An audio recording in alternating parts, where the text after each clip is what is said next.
గౌరవ ముఖ్యమంత్రి రేవంత్ రెడ్డి గారు ముఖ్యమంత్రిగా పదవి చేపట్టిన తర్వాత మొట్టమొదటిసారి పెద్దపల్లి జిల్లా పెద్దపల్లి నియోజకవర్గానికి విచ్చేసినటువంటి సందర్భంలో మరి వేలాదిగా లక్షలాదిగా తరలివచ్చినటువంటి ప్రతి కార్యకర్త, ప్రతి నాయకుడు, ప్రతి కుటుంబ సభ్యుడు గట్టిగా సప్పట్లతో స్వాగతించవలసిన కోరుతా ఉన్నా.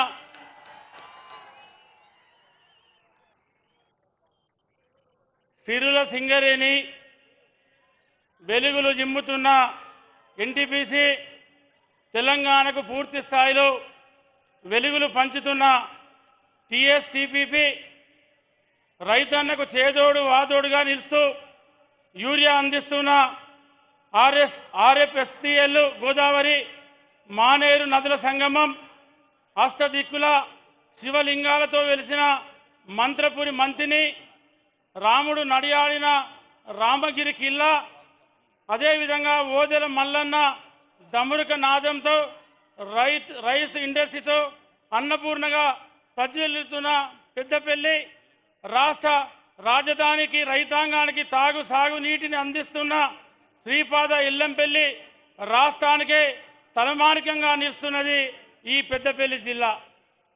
మరి ఈరోజు చాలా సంతోషమన్నా, మరి ముఖ్యమంత్రిగా ఈరోజు ఇక్కడికి రావడం మా పెద్దపల్లి జిల్లా, ముఖ్యంగా మా పెద్దపల్లి నియోజకవర్గ కార్యకర్తలందరం కూడా మీకందరికీ శిరస్సు వంచి నమస్కరిస్తున్నామన్నా ముఖ్యమంత్రి గారికి.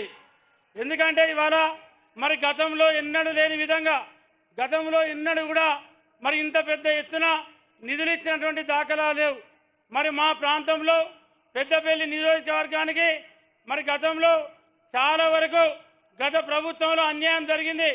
10 సంవత్సరాలు బీఆర్ఎస్ ప్రభుత్వంలో మరి మా ప్రాంతంలో అనేక సార్లు ఓట్లు వేయించుకొని అనేక సార్లు అన్ని విధాలుగా మోసం చేసేటువంటి ప్రభుత్వం ఆనాటి ప్రభుత్వం బీఆర్ఎస్ ప్రభుత్వం.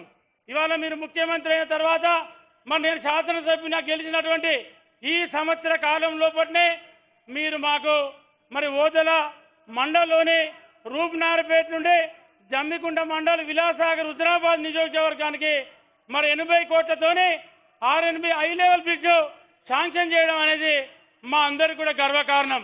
ఎందుకంటే ఆ బ్రిడ్జ్ అయితే దాదాపు ఈ ప్రాంతానికి 14-15 కిలోమీటర్లు పెద్దపల్లి నుండి జమ్మికుంట, హుజరాబాద్ పోవడానికి మరి దూరం తగ్గడంతో పాటు అక్కడ ఏదైతే మరి పెద్ద ఎత్తున వరంగల్ తర్వాత ఉత్తర తెలంగాణలో ఉన్నటువంటి అతిపెద్ద మార్కెట్ జమ్మికుంట మార్కెట్. మరి మా ప్రాంతంలో ఉన్నటువంటి 25-30 గ్రామాల రైతులు నిత్యం ఆ మార్కెట్కి వెళ్తూ ఉంటారు. అదే కాకుండా మరి మా ప్రాంత ప్రజల కళ, మరి ఆనాడు ఏ రోజో ఎక్కడ లేని విధంగా మరి స్వాతంత్రం వచ్చిన తర్వాత మొట్టమొదటి తాలూకా పెద్దపల్లి తాలూకా. ఆనాడు ఈ ప్రాంతంలో ఎక్కడ లేనాడు మరి 3 రెవెన్యూ డివిజన్ ఉన్నప్పుడు పెద్దపల్లి రెవెన్యూ డివిజన్ ఉంది. రెవెన్యూ డివిజన్గా ఉండి పెద్దపల్లి పార్లమెంట్గా ఉండి బస్సు డిపో రాలే. ఎంతోమంది ముఖ్యమంత్రులు మారిండ్రు, ఎంతోమంది ఎమ్మెల్యేలు మారిండ్రు, ఎన్నో ప్రభుత్వాలు మారినాయి. కానీ ఇవాళ ఒక్క మాటతోని అడగంగానే బస్సు డిపో ఇచ్చి పెద్దపల్లి నియోజకవర్గ ప్రజల ఆకాంక్ష నెరవేర్చేటువంటి గొప్ప మనసు మన ముఖ్యమంత్రి, మన నాయకులు రేవంత్ రెడ్డి గారిది. అదేవిధంగా మరి మొన్న మన ప్రభుత్వం వచ్చిన తర్వాత ఈ సంవత్సర కాలంలో దాదాపు 9 మంది పెద్దపల్లి పట్టణంలో మరి యాక్సిడెంట్కి గురై మరి చనిపోవడం జరిగింది.